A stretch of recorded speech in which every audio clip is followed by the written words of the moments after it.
नवरात्रि की हार्दिक शुभकामनाएं।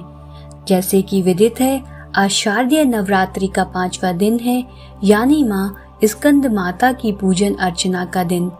माँ दुर्गा का पंचम रूप स्कंद माता के रूप में मनाया जाता है। भगवान स्कंद कुमार अर्थात कार्तिकेय की माता होने के कारण दुर्गा जी के इस 5वें स्वरूप को स्कंद माता नाम प्राप्त हुआ है। भगवान स्कंद जी बाल रूप में माता की गोद में बैठे होते हैं। इस दिन साधक का मन विशुद्ध चक्र में अवस्थित होता है। स्कंद माता स्वरूपिणी देवी की 4 भुजाएं हैं।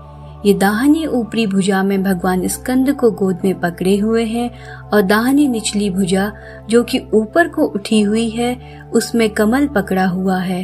माँ का वर्ण पूर्णता शुभ्र है अर्थात श्वेत है। माँ स्कंद माता कमल के पुष्प पर विराजित रहती हैं, इसी से इन्हें पद्मासन की देवी और विद्यावाहिनी दुर्गा देवी भी कहा जाता है। इनका वाहन भी सिंह है। तो आइए हम माँ की स्तुति कर कथा प्रारंभ करते हैं। या देवी सर्वभूतेषु माँ स्कंद माता रूपेण संस्थिता नमस्तस्यै नमस्तस्यै नमस्तस्यै नमो नमः। पहाड़ों पर रहकर सांसारिक जीवों में नवचेतना का निर्माण करने वाली स्कंद माता की नवरात्रि के 5वें दिन पूजन होती है। कहते हैं इनकी कृपा से मूढ़ भी ज्ञानी हो जाता है। शास्त्रों में इस देवी का काफी महत्व बताया गया है। इनकी उपासना से भक्त की सारी इच्छाएं पूरी हो जाती हैं। भक्त को मोक्ष मिलता है। सूर्य मंडल की अधिष्ठात्री देवी होने के कारण इनका उपासक अलौकिक तेज और कांतिमय हो जाता है। अतः मन को एकाग्र रखकर और पवित्र रखकर इस देवी की आराधना करने वाले साधक या भक्त भवसागर पार करने में कठिनाई नहीं जाती है।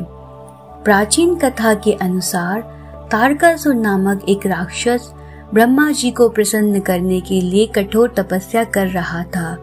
उसकी कठोर तप से ब्रह्मा जी प्रसन्न होकर उसके सामने आए। ब्रह्मा जी से वरदान मांगते हुए तारकासुर ने अमर करने के लिए कहा। तब ब्रह्मा जी ने उसे समझाया कि इस धरती पर जिसने भी जन्म लिया है उसे मरना ही है। निराश होकर उसने ब्रह्मा जी से कहा कि प्रभु ऐसा कर दो कि भगवान शिव के पुत्र के हाथों ही मेरी मृत्यु हो। तारकासुर की ऐसी धारणा थी कि भगवान शिव कभी भी विवाह नहीं करेंगे, इसलिए उसकी कभी मृत्यु नहीं होगी। फिर उसने लोगों पर हिंसा करना प्रारंभ कर दिया। तारकासुर के अत्याचारों से परेशान होकर सभी देवता भगवान शिव के पास पहुँचे और तारकासुर से मुक्ति दिलाने की प्रार्थना की। तब शिव ने पार्वती से विवाह किया और कार्तिकेय के पिता बने। बड़े होने के बाद कार्तिकेय ने तारकासुर का वध किया। देवी स्कंद माता ही हिमालय की पुत्री पार्वती हैं। इन्हें ही हम महेश्वरी और गौरी के नाम से भी जानते हैं। यह पर्वत राज की पुत्री होने से पार्वती कहलाती हैं। महादेव की वामिनी यानी पत्नी होने से महेश्वरी कहलाती हैं और अपने गौर वर्ण के कारण देवी गौरी के नाम से भी पूजी जाती हैं।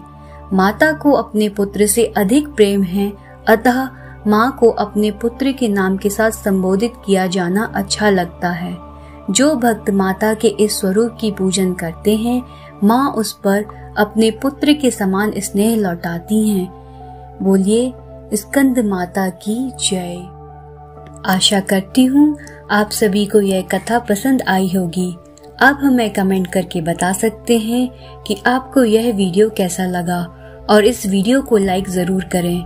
हमारे अगले वीडियो में हम आपको माँ कात्यायनी की कथा से अवगत कराएंगे।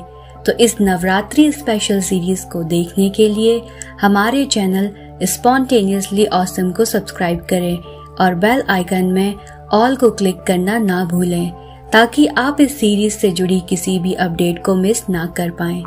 जय माता दी।